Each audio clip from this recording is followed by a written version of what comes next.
Probably one of the biggest lies ever told by American authorities, apart from 9/11, is the exceedingly blatant myth of the moon landings, spanning from Apollo 11 to 17, from 1969 to 1972, and not one of them ever went to the moon.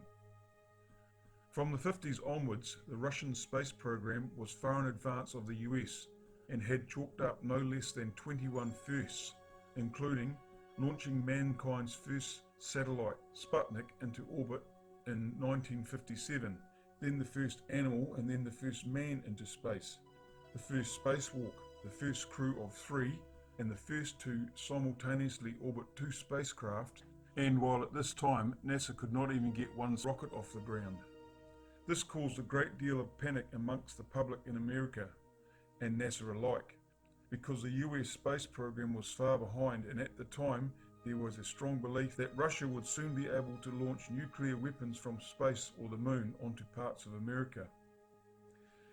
To make matters worse, the Americans just simply did not have the technology to back up President Kennedy's famous 1961 speech where he promised the world that they would be sending a man to the moon, not because it was easy, but because it was hard.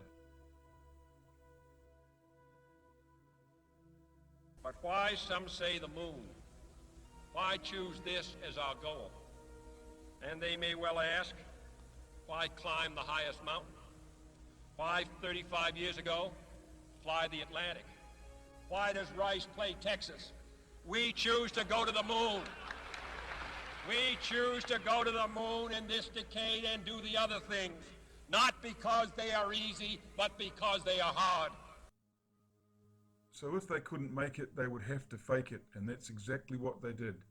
Some of the following facts are but a few atop the mountains of anomalies and other shenanigans that would point toward one of the biggest fraudulent hoaxes ever perpetuated on a global citizenship. The first and most controversial single fact that would prohibit deep space exploration is the 2 protective bands of intense radiation that surround the Earth, known as the Van Allen radiation belts.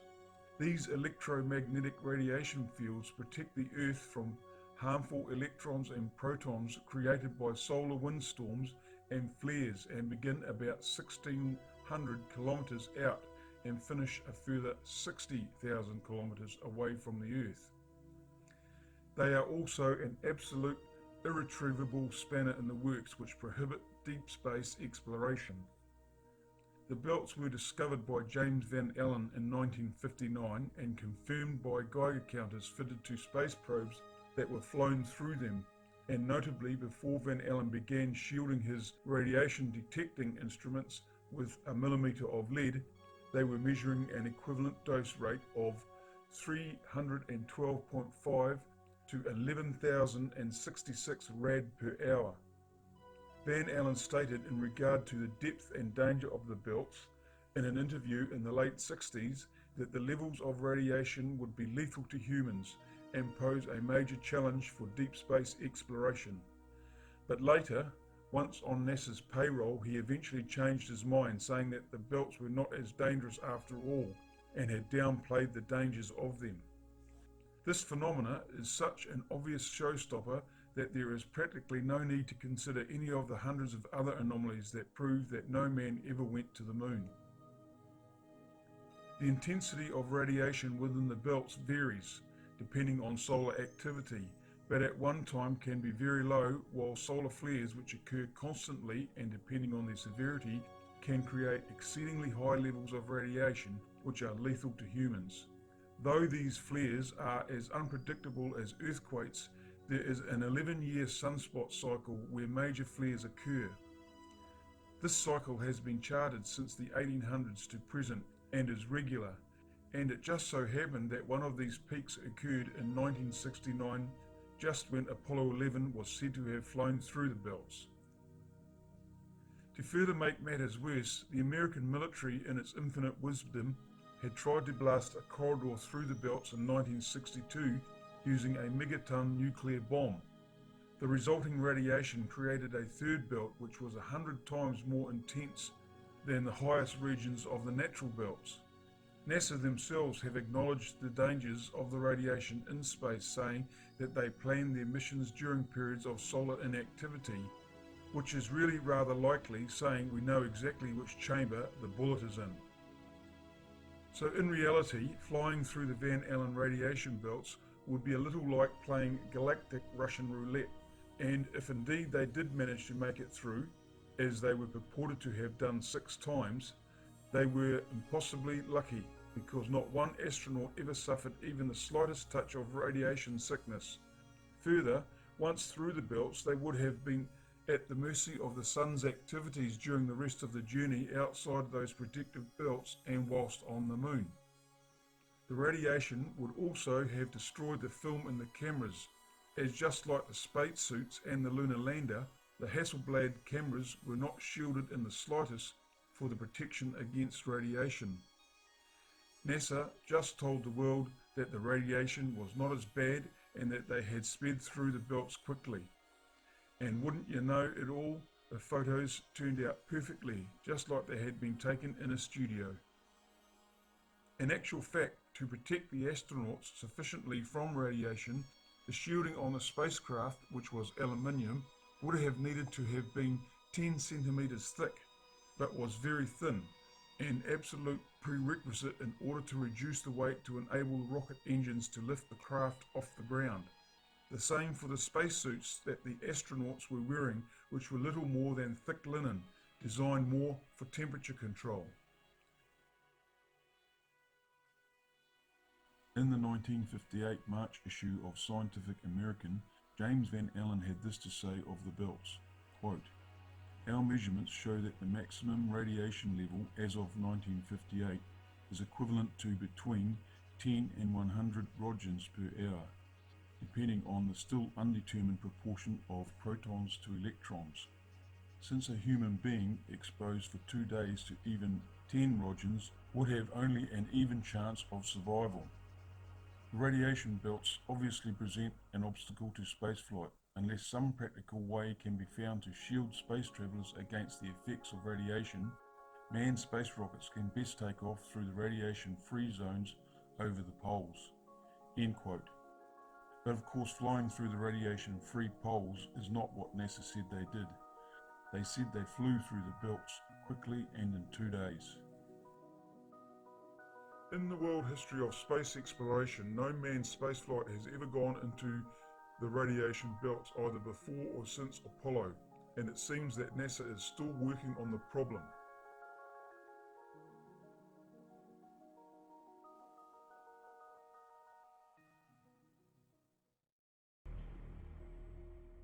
My name is Kelly Smith, and I work on navigation and guidance for Orion. Orion is NASA's next-generation spacecraft. Built with versatility in mind, it can take astronauts deeper into space than we've ever gone before, to an asteroid or even onto Mars. As we get further away from Earth, we'll pass through the Van Allen belts, an area of dangerous radiation. Radiation like this could harm the guidance systems, onboard computers, or other electronics on Orion. Naturally, we have to pass through this danger zone twice, once up and once back. But Orion has protection. Shielding will be put to the test as the vehicle cuts through the waves of radiation. Sensors aboard will record radiation levels for scientists to study. We must solve these challenges before we send people through this region of space.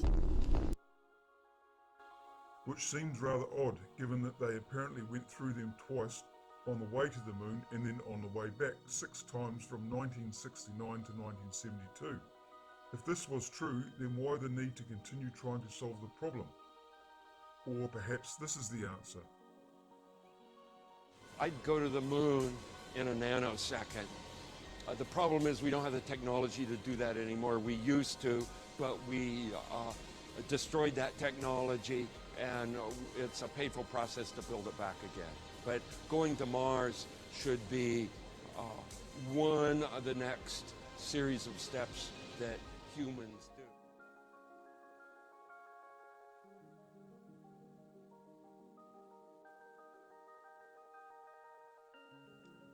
This cannot be true. How could it be possible to lose technology? Never in the history of scientific research has any field gone backwards.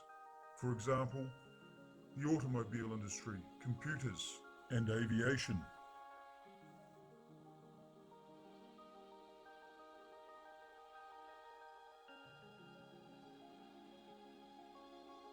There are of course many other anomalies that just don't fit. For instance, the demeanour of the astronauts in the interview after they had returned. They just don't look like three men who had just accomplished the most incredible feat in the history of mankind. Wouldn't one expect to see smiles wider than a mile on all three? Not only that, all three resigned within weeks of their return, as did James Webb, one of NASA's highest ranking officials, who also resigned just days before the mission began. Why would he do this when he was on the cusp of such a great achievement?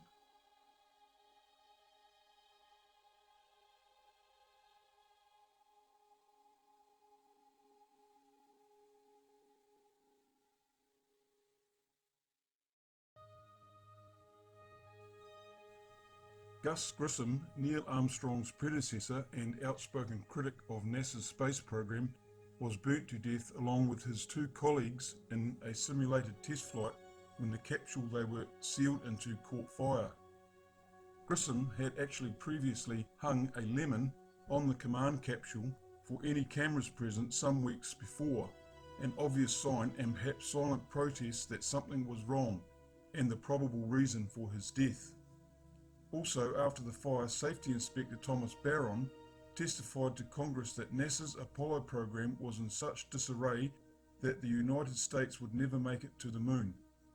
A week later, his car was struck by a train and he was conveniently killed along with his wife and stepdaughter, and the 500-page report he had submitted disappeared and was never to be found again. NASA's own leading chief rocket scientist, Wernher von Braun, himself even stated in his book Conquest of the Moon, published in 1953, quote, "It is commonly believed that man will fly directly from Earth to the moon, but to do this we would require a vehicle of such gigantic proportions that it would prove an economic impossibility. It would have to develop sufficient speed to penetrate the atmosphere and overcome the Earth's gravity, and having travelled all the way to the moon, it must still have enough fuel to land safely and make the return trip to the Earth.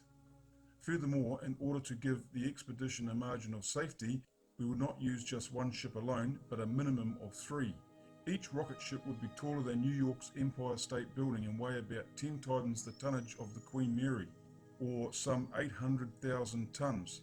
End quote. Given that they were still using the same technology some 10 years later, example, fuel-fired rocket engines that were little more than gigantic skyrockets, it must be asked, what was the huge advancement in technology that allowed them now to fly to the moon and back with only one tiny rocket? The photography is another obvious anomaly that clearly exposes the lies. Apart from the problems posed by the radiation, all of the photos taken are quite perfect and well framed, an almost impossible feat considering the cameras never had a viewfinder and were mounted on the chests of the astronauts, where they would have to actually guess the direction. Also, many of the photos showed a second source of lighting other than the sun, which was not available to them. This lighting throws shadows that are not perpendicular and light areas that should be in darkness. And the wonder of it all is, why would they travel all the way to the moon and not take at least one photo of the stars? Lastly, a glaring mistake by Kubrick, or whoever the director was, is that the lunar lander apparently managed to land on the moon using its 1,000-pound thrust rockets without making a crater, or in fact splashing any dust into the landing pods. Then, when it was time to leave, the lander took off with no visible thrust plume. Seen here is the Mars Curiosity rover craters, as it was hovering before landing. Also, another Mars craft, the Phoenix, has dust all over its feet, which is what you would expect. Also, the same fuel was used for the space shuttle, and when it fires its rocket's engines in space, you can see the plume just like you should for the lunar lander when the limb left the moon. In recent years, NASA has released photos taken by their Lunar Reconnaissance Orbiter of space junk left behind on the lunar surface, which they claim is proof that the Apollo missions did get to the moon, but after careful scrutiny of the Lunar Excursion Module, which is the landing gear left behind, and the size comparisons done by using the scale provided on the image, it can be revealed that it is way too big to be what they claim it is. Either way, it is all very vague and unsubstantiated anyway.